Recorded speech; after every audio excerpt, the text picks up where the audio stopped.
สำหรับพี่ๆที่จะเริ่มใช้เคคีเลตนะครับผมเมื่อเป็นลูกเล็กแล้วไปจนถึงเก็บเกี่ยวผลผลิตใช้ตัวนี้ตัวเดียวนะครับผมพี่ๆหลายคนมีคำถามใช้ตั้งแต่ช่วงไหนนะครับผมตั้งแต่นี้ก็ได้แล้วนะครับพี่ๆหางแย้เห็นไหมครับ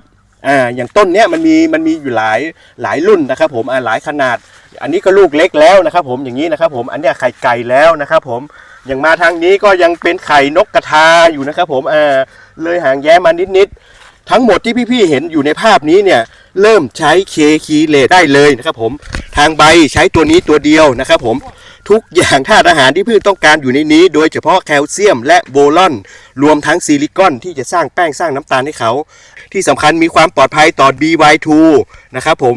ปลอดภัยต่อสารแคดเมียมนะครับผมใบเซอร์ที่โชว์อยู่นี้เห็นนะครับโอเคนะครับผมนี่คือเคคีเลตตัวนี้ตัวเดียวนะครับผมจนถึงเก็บเกี่ยวผลผลิตครับพี่ๆครับ